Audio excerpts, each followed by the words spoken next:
16 বৎসরের পরিকল্পিত সাজানো বাগান। যারা ভাবছিল কোথাও কোনো খুঁত নাই, কোথাও কোনো ফাঁক নাই, সব কিছু নিজের হাতেই ছিল, কিন্তু আল্লাহ তাআলা যখন নিরাপত্তা তুলে নিছে তো আর 24 ঘন্টা পরবর্তী আর লাগে নাই, সব তছতছ করে। যেদিন দুপুরে ভাগছে পরের দিন আর দুপুর লাগছে না, এর আগেই বাপের চিহ্ন, জিয়ের চিহ্ন সব শেষ, সব শেষ। আল্লাহ তাআলা যতক্ষণ আমাদেরকে স্বাভাবিক, কোন যুবক ভাই বিশ্বাস করো তুমি তোমার যোগ্যতায় ভালো আছো এটা না ভাইয়া, আল্লাহর দয়ায় ভালো আছো। একটা মোটরসাইকেল নিয়ে, একটা মোবাইল আছে, মনে করছে কি 7,000 ধন, কয়েকজন বন্ধু বান্ধব চলতেছে, আড্ডা দিতেছে, 7,000 ধন আছে। না রে ভাইয়া, আল্লাহ তাআলা যদি স্বাভাবিক না রাখে একদিনও স্বাভাবিক থাকবে। কত যুবক হসপিটালে। আমি একবার জীবনে পঙ্গু হসপিটালে, ঢাকা মেইন যেই হসপিটালে, ওখানে গেছিলাম দেখতে একবার জীবনে। আমার শায়েখ আল্লামা মুফতি মুশতাকুর নবী সাহেব যখন গাড়ি অ্যাক্সিডেন্ট করে পা ভেঙে গেছিল, তখন হুজুরে দেখতে গেছিলাম। এই তখন হসপিটালটা ভিতরে ঢুকে রোগীদেরকে দেখছিলাম, অসংখ্য রোগী দেখছি, রডের মধ্যে টাঙ্গা দিয়ে রাখছে 1 মাস ধরে, 12 দিন 14 দিন 28 দিন। মানুষের কষ্ট কাকে বলে, মানুষের মুসিবত কাকে বলে? তুমি নওজোয়ান কোনোদিন দেখে আইসো কোন হসপিটালের বড় কোন মেডিকেল কলেজের বার্ন ইউনিটে, কোনোদিন দেখে আইসো ভাইয়া, আগুনে পোড়া রোগী কি পরিমাণ কষ্ট। কারো যদি কোনো শরীরের কোনো অংশ আগুনে পুড়ে যায়, সে কি পরিমাণ চিৎকার করে। আমি দেখছি এটাও একবার কুমিল্লা মেডিকেল কলেজে। আমার একজন বন্ধু তার ভাই রাস্তা দিয়ে হঠাৎ যাইতেছিল, বেখেয়ালে চা দোকানদারে বেখেয়ালে এক বল গরম পানি রাস্তার যে ফেলাইছে, ফিক্কা মারছে, ও তার পুরা ফাঁসা সহ পিছন দিয়া তার শরীরে পড়ছে। মাদ্রাসার ছাত্র, এইটা পুড়ে গেছে পুরা। তারে দেখতে গেছিলাম যে তার হসপিটালে যে ড্রেসিং করতেছে, তার চিৎকার আল্লাহর আরশ পর্যন্ত কাঁপতেছে। দুনিয়ার আগুন যদি এমন হয় ভাইয়া, জাহান্নামের আগুন কেমনে জ্বলবে? অহংকার করতে নাই, নিজের শরীর, স্বাস্থ্য, যৌবন, বাবার অর্থ, বিদেশের টাকা, সাংসারিক একটু সচ্ছলতা, কোনোটাই স্থায়ী না। আল্লাহ পাকের দয়াটাই স্থায়ী। অর্থাৎ আল্লাহ যখন যাকে যেই অবস্থায় রাখছেন, এই কারণে সে আছে এবার। নাই তো আসলে আমাদের নিজস্ব কোনো কিছুর উপরে আমাদের ভরসা করার মতো যে আমার ব্যাংক আছে, ব্যালেন্স আছে, আমার লোক আছে, দল আছে, আমার সাথে বহু মানুষের সম্পর্ক আছে, কিচ্ছু থাকবে না। আল্লাহ বলে, বান্দা শোনো, এই নাফরমান, আযাব আসবে সেদিন, প্রকৃত আযাব দেখবা ওই দিন, যেই দিন হাসরের মাঠ একদিন হবে 50,000 বছরের সমান। রব্বুল আলামিন বলে, বন্ধু বেঈমানকে বলে দেন, আল্লাহর আযাব চাচ্ছ, আল্লাহর সাথে মস্কারি করো, আল্লাহ পাকের সাথে উপহাস করছো না ফরমান, অপেক্ষা করো সেই দিনের, যেই দিনের আযাব যখন শুরু হবে, তো সেই দিনের সর্বনিম্ন পরিমাণ হবে 50,000 বছর। হাসরের ময়দানের একদিন হবে 50,000 বছর। সেদিন যদি কষ্ট হয়, সেদিন যদি যন্ত্রণা হয়, তাহলে সেই সময়টা কেমনে পার হবে? এত লম্বা সময় কেমনে কাটবে? আল্লাহ তাআলা কুরআনুল কারীমে বলেন, ইয়াউমা ইয়াকুমুন নাসু লিরাব্বিল আলামিন। আল্লাহ বলেন, হাসরের ময়দানে যত লক্ষ বছর, যত হাজার বছরই হয়, পুরাটা সময় বান্দা আমি আল্লাহর সামনে দাঁড়িয়ে থাকতে হবে, বসার কোনো সিস্টেম মিলবে না। কোরআনের আয়াত। নবীজি সাল্লাল্লাহু আলাইহি ওয়াসাল্লাম বলেন, উম্মত কতটুকু দাঁড়ানো, কতটুকু জায়গায় দাঁড়িয়ে থাকবে, মাউদাউ কাদামিন, দুইটা পাও রাখতে যেটুকু জায়গা, শুধু এটুকু জায়গা পরিমাণ জায়গাতেই দাঁড়িয়ে থাকবে। এক সুতার সামনে পিছনে ডানে বামে যেতে পারবে না। সূর্যটা মাথার উপরেই থাকবে, পায়ের নিচের মাটিটা তামার মতো উত্তপ্ত হয়েই থাকবে। জাহান্নামকে সরাসরি ফেরেশতারা টেনে হাসরের ময়দানে এনে দাঁড় করাবে। ওয়াজি আয়াউমা ইদিন বিজাহান্নাম। এইবার কল্পনা করেন, একে তো সময় হলো 50,000 বছর, দ্বিতীয়ত দাঁড়িয়ে থাকবে, তৃতীয়ত মাথার উপরে সূর্য থাকবে, চতুর্থত পায়ের নিচের জমিন তামার মতো উত্তপ্ত হবে। পঞ্চমত জাহান্নাম চোখের সামনে থাকবে। তখন হালাত কি হবে? যদি বলো এগুলো রূপকথা, তাহলে কোন যুক্তি? যদি বলো এগুলো সত্য না, তা আল্লাহর কথা মিথ্যা কোনটা? আল্লাহ পাকের অন্য কোনো কথা কখনো মিথ্যা হয়েছে? তো এটা মিথ্যা হবে কেন? কথা বোঝেন নাই? দুনিয়াবি কোনো কথা আল্লাহ যেগুলো দুনিয়ার বিষয় বলছে, এগুলো কোনোটা ভুল প্রমাণিত হয়েছে? তো এটাও ভুল হবে। আল্লাহ বলছে মাথার উপরে আসমান, তো বিজ্ঞান প্রমাণ করছে মাটির তলে আসমান। কথা বলেন না কেন? তো আল্লাহ বলছে পায়ের নিচে জমিন, কোরআনে আছে আলাম নাজআলিল আরদা মিহাদা। তো আল্লাহ বলছে পায়ের নিচে জমিন, তো বিজ্ঞান প্রমাণ করছে মাথার উপরে জমিন। তো তাই ভুল হয়েছে কি?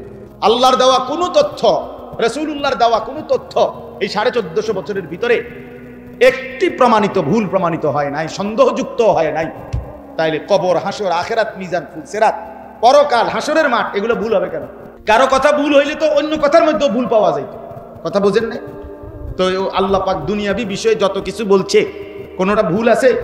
আল্লাহ তাআলা কোরআনে বলছে আলিমাত নাফসুম মা কদ্দামাত ওয়া আখারাত। বান্দা, হাসরের ময়দানে আসলে তুমি দুইটা জিনিস জানবা। এক, তুমি নিজে থাকতে কি করছিলা। দুই, তুমি কবরে আসার সময় কি রাইখা আসবে। কসম আল্লাহর, এটা কোরআনে আছে। আল্লাহ বলছেন তুমি যা করছিলা ভালো মন্দ তার হিসাবও দেখবা তোমার নামে, আর তুমি যা রাইখা আসছো দুনিয়ায় তার হিসাবও তোমার নামে দেব। তুমি থাকতে যতদিন টেলিভিশন দেখছো এটার হিসাবও পাইবা। তুমি যে রঙিন টেলিভিশন ঘরে রাখা কবরে আসছো, এরপরে তোমার বউ বাচ্চা যতদিন টেলিভিশন দেখছে, খোদার কসম তোমার আমল নামায় সমপরিমাণ গুনাহ, এটার হিসাবও পাইবা। তুমি যে নামাজ পড়ছো এটার হিসাবও দেখবা। তুমি যে মসজিদে দান করছো, এরপরে যত মুসল্লি নামাজ পড়ছে, তোমার আমাদের পরিবর্তন হয় না কেন? জওয়ান বলেন, বুড়ো বলেন, আল্লাহর কোরআন আমাদের জিন্দিগি বদলায় না কেন? কোরআনের সেই আগের শক্তি পাওয়ার এখনো আছে। তো মূল বিষয় হলো আমাদের যথাযথ আন্তরিকতা, গ্রহণ করার মানসিকতা, আগ্রহ অভাব। মাঝ বয়সী বয়স্ক লোক, ওই দেখা গেছে জুমার নামাজে বয়ান হয়, ওনারা বৈশা বৈশা ঝিমায়, জুড়ায় এরকম। আবার কিশোর তরুণ যুবক ছেলেগুলো মসজিদের পিছনে বৈশা দুষ্টমি করে, ঠেলাঠেলি, ধাক্কাধাক্কি, মোবাইল টিপতেছে, একজন আরেকজনের সাথে কথা বলতেছে, কেউ কারো জামা টান দিতে আছে, শার্ট টান দিতেছে, থাপ্পড় দিতেছে। এই দুষ্টামি করতে করতে ইমাম সাহেবের বয়ানটা শেষ। তো মুরব্বীর সময়টা গেল ঘুমাইতে ঘুমাইতে, জুড়াইতে জুড়াইতে। কিশোর তরুণ যুবকের সময়টা গেল দুষ্টমি করতে করতে। তো আল্লাহর কথা শুনলো কই? যার ফলে দাখালা জাহিলান খারাজা জাহিলান। মসজিদে ঢুকছিল মূর্খ, মসজিদ থেকে বেরো হইল মূর্খ। যেমন ছিল তেমন, যেমন ছিল তেমন। সেই কতদিন থেকে গুনায় অভ্যস্ত, আজ অভ্যস্ত। মসজিদে আসে যায়, কিন্তু টেলিভিশনে নাচ গান দেখা ছাড়ে না। মসজিদে আসে যায়, বিড়ি সিগারেট খাওয়ার বদভ্যাস। মসজিদে আসে যায়, চা দোকানে বসা, আড্ডা দেওয়া, নাটক, সিনেমা দেখার অভ্যাস ছাড়তে পারে। ছেলেটা জুমার নামাজে হইলেও মসজিদে আসে যায়, কিন্তু যেমন চেহারা, চুল, লেবাস, পোশাক সব তার মতোই, যেমন আছে তেমন। তাইলে বাবা ঢুকলাম কি, শুনলাম কি? একটা বছরে কমপক্ষে 52 সপ্তাহ, কমপক্ষে না, এটাই হিসাব। একটি বছরে 52 সপ্তাহ, বুঝছেন নাই? তাহলে কমপক্ষে 52 সপ্তাহে একটা মহল্লার মসজিদে ইমাম সাহেব জুমার নামাজের দিন এক বছরে 52 বার বয়ান করে না, কিছু না কিছু তো বলে। তো সেইটা যদি আমাদের জীবনে কোনো পরিবর্তনে না আসে, কোনো কাজেই না আসে, তো এটা কেন বলে? কার জন্য বলে? কার জন্য বলে এই কোরআন? তাইলে কার জন্য? আমাদের প্রিয় নবী সাল্লাল্লাহু আলাইহি ওয়াসাল্লামের 23 বছরের কষ্ট মেহনত কার জন্য? কাদের জন্য তিনি দান শহীদ করলেন? কার জন্য ইসলাম? তাইলে কার জন্য? আমি মুসলমান, আমার জন্মসূত্রে মুসলমান, আমি নিজেকে পরিচয় দেই মুসলমান, অথচ ইসলাম আমার কাছে পরিত্যক্ত, আল্লাহর কোরআন আমার কাছে বিতাড়িত। ইসলামের কোনো হুকুম আহকাম আমার কাছে মোটেই পছন্দ হয় না। তাহলে এটা কার জন্য বলেন? আমাদের প্রিয় নবী সাল্লাল্লাহু আলাইহি ওয়াসাল্লামের 23 বছরের মেহনত তাহলে তিনি কার জন্য করলেন? কে মানবে তাইলে কোরআন? কে মানবে? আমরাই যদি নামাজ পড়তে না মন চায়, তো নামাজটা পড়বে কি? রোজা কে রাখবে? তাই হালাল উপার্জন কার জন্য? হারাম থেকে বাঁচবে তাইলে কে? কাফের বেঈমানে? কথা বলেন। তো তাইলে কাদের জন্য দিন? এই জন্য বাপ, আমরা যদি মনোযোগ না দেই, আন্তরিকতা না দেখাই, তো দুনিয়া তো শেষ হয়েই যাচ্ছে, সময় তো পার হয়েই যাচ্ছে, প্রতিদিন রাত শেষ হয়ে যাচ্ছে, আমরাও কবরের দিকে চলে যাচ্ছি। একদিন আমাদের প্রত্যেকেরই, এখন আমরা যারা জীবিত আছি এখানে বসা, আমরা সবাই আগামী অল্প কিছু সময়ের ব্যবধানে এই পৃথিবী থেকে আমরা কবরে চলে যাব। আমাদের পূর্বে অনেক মানুষ কবরে চলে গেছে, আমরাও চলে যাব। আমাদের কোনো রাত দুইবার আসে না। বনি আদম, আমি নতুন সৃষ্টি, আজকের ভোর আমি নতুন করে আল্লাহ আমাকে সৃষ্টি করেছেন। আমি গতকাল না, আমি আজ, আবার আমি আগামীকাল না, আমি আজ। আজ আর আজ গতকাল না, আজ আগামীকাল না, আজ আজই। আমি নতুন সৃষ্টি, ওয়া আলা আমালিকা শাহিদ, আর আমি আজকের সারাদিনে তোমার সমস্ত কাজের সাক্ষী। যে তুমি বনি আদমকে ডাক দেয় সময়, সন্ধ্যাটা ডাক দেয়, সকাল ডাক দেয়, কি পরিমাণ হায়াত, কি পরিমাণ সময় আমাদের জিন্দেগি থেকে চলে যাচ্ছে, কি চমৎকার সময়। রাসূলুল্লাহ সাল্লাল্লাহু আলাইহি ওয়াসাল্লাম বলছেন, নি'মাতানে মাগবুনুন ফীহিমা কাসীরুম মিনান নাস, দুইটা নিয়ামত এমন আছে থাকা অবস্থায় সবাই ধোঁকা খায়, কদর করে না। এই দুইটা নিয়ামত যখন আসে থাকা অবস্থায় সবাই ধোঁকা খায়, অর্থাৎ আরে আছে অনেক সময়, এই থাকা অবস্থায় কদর করে না। নবীজি বলেন সেই দুইটা নিয়ামত কি? আল্লাহ নবী সাল্লাল্লাহু আলাইহি ওয়াসাল্লাম বলেন, একটা হলো as-sihhatu, সুস্থতা। সুস্থতা, সুস্থ যখন আছে মোটেই পরোয়া করেন না, আল্লাহর ইবাদত, আল্লাহর গোলামি, আল্লাহর বন্দেগী করতেই চায়। যখন করার ইচ্ছে করে তখন অসুস্থতায় আর শরীরে কুলায় না। ভালো হইতে চায় ঠিকই, বন্দেগী করতে চায় ঠিকই, তখন আর শরীরের অসুস্থতা, দুর্বলতা আর সায় দেয় না, আর কুলাইতে না। আজকে মনে করেন তোমরা যারা যুবক ভাই, তোমাদের কি সমস্যার কারণে তোমরা আজকে এশার নামাজ পড়ো নাই? ও ভাই, কি সমস্যা ছিল? আমি তো বলতে পারি, এখানে যদি 50 জন ছেলে, 100 জন ছেলে বসে বা দাঁড়ায় সব মিলে, এখানে কমপক্ষে 70-80 জন নামাজ পড়ে। চেহারাই বলতেছে, বেনামাজির চেহারা দেখলেই চিনা যায়। বেনামাজির চেহারার মধ্যে কোনো দয়া মায়া থাকে না, বেনামাজির চেহারার মধ্যে কোনো ভদ্রতার ছাপ থাকে না। বেনামাজিকে দেখলেই বোঝা যায় এটা অসভ্য, বেনামাজিকে দেখলেই বোঝা যায় এটা অসভ্য, বেনামাজিকে দেখলেই বোঝা যায় এটা গাদ্দার, বেনামাজিকে দেখলেই বোঝা যায় এটা ঘাটতেরা। এটা সাধারণ বেয়াদব, সবচেয়ে বড় বেয়াদব আসমানের নিচে জমিনের উপরে সবচেয়ে বড় বেয়াদবকে, যার কপাল আল্লাহর জন্য সিজদা, তার চাইতে বড় গাদ্দার আর কেউ বেনামাজির চাইতে। কেন বলে? কেন হুজুর? কারণ হইল সে যার নাফরমানি করে, তো জানতেন কারণ সে এত বড় কুল কায়নাতের মালিক আল্লাহ, উনি তাকে বলছে নামাজ পড়তে, সে তার কথাকে পাত্তা দেয় না। কত বড় গাড়ুয়া! আত্মসম্মান প্রত্যেকের একটা বড় নিয়ামত, আত্মমর্যাদা, নিজের সম্মান। এই জন্য আমরা বললাম আর কি আজকে ওই মোবাইলের কথাটা আমি এই জন্য বলছি ভাই, সারাটা সময় নিয়ে যদি মোবাইলটা নিয়ে ব্যস্ত থাকে আর দিলে জমে না কিছু, বান্দা যখন একটু মনোযোগী হয়, একটু আল্লাহর দিকে ঝুঁকে আসে, আল্লাহ কোরআনে বলছে আমি আল্লাহ নিজে আগায়া আমার বান্দাকে হেদায়েত দিয়ে ফেলি। হ্যাঁ হ্যাঁ, এটা কোরআন। আল্লাহ বলেন যে আমার দিকে ঝুঁকে আসে, আমি রব্বুল আলামিন তার চাইতে এগিয়ে আমি তাকে হেদায়েত দিয়ে দেই। এটা আমি দেখি বান্দা আমার দিকে ঝুঁকছে কিনা, বান্দা আমার প্রতি কিছুটা মনোযোগী কিনা। বান্দা যদি আগ্রহী হয়, বান্দা যদি মনোযোগী হয়, আমি আল্লাহ হেদায়েত দেই। নিশ্চয়ই যার দিল, কান এবং চোখ মানে সচক্ষে উপস্থিত, এই তিনটা যে একত্রিত করে, আমি আল্লাহ ওয়াদা দিলাম আমার কোরআনের মধ্যে তার জন্য নসিহত, হেদায়েত আছেই আছে। শর্ত হইল দিল খুলতে হবে, কান খোলা রাখতে হবে, চোখ খোলা রাখতে হবে। এই চোখ, কান, দিল, এই তিনটা যার খোলা আল্লাহর কথার দিকে, আল্লাহ তাআলা বলছে নিশ্চয়ই তার জন্য পরিবর্তন আছেই আছে, পরিবর্তন আছেই আছে। এই যে তোমরা ভাইয়া একটা ছেলে হলে একজনই শুনেন, একজন মুরব্বী, একজন বয়স্ক, আপনি বুঝলে আপনি বোঝেন। কোনোদিনও মানে আন্তরিকতা যদি না দেখান আল্লাহর কোরআনের প্রতি, জীবনও আপনি বদলাইতে পারতেন না। হ্যাঁ, আপনি এই ফালতুই থেকে যাবেন, ভাত মাছ খাইবেন আর কি, দুনিয়া ভোগ করবেন, পেশাব পায়খানা করবেন, যৌন চাহিদা পূরণ করবেন। এগুলো তো আল্লাহ তাআলা কুকুর বিড়ালেরও পূরণ করে। গরু ছাগলেরও খাবারের চাহিদা পূরণ হয়, গরু ছাগলেরও পেশাব পায়খানার চাহিদা পূরণ হয়, গরু ছাগলেরও লজ্জাস্থানের চাহিদা পূরণ হয়, নাহলে গরু ছাগলের বাচ্চা হয় কেন?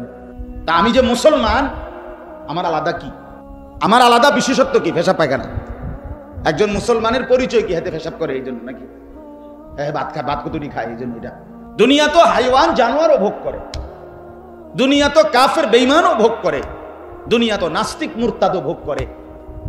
কিন্তু তা আমি যে মুসলমান, আল্লাহ যে আমাকে ঈমান দিলেন, আমারে যে মুসলমান মায়ের ঘরে জন্ম দিলেন, মুসলমান বাবার ঘরে জন্ম দিলেন, আমি যে বলি আমি যে মুসলমান, আমি যেটা বলি এটার আলাদা বিশেষত্ব কি? এর কি আলাদা কিছু থাকা উচিত না? তো সেটা কি বলেন? যে নামাজ পড়ে না এক ওয়াক্ত, তার আলাদা মুসলমানের পরিচয় কি? আমি মুসলমান হিসেবে আলাদা সিম্বল কি, চিহ্ন কি? এটা যদি আমার মধ্যে না থাকে, আত্মপরিচয় যদি না থাকে, আত্মসম্মান যদি না থাকে, আমার রইলটা কি?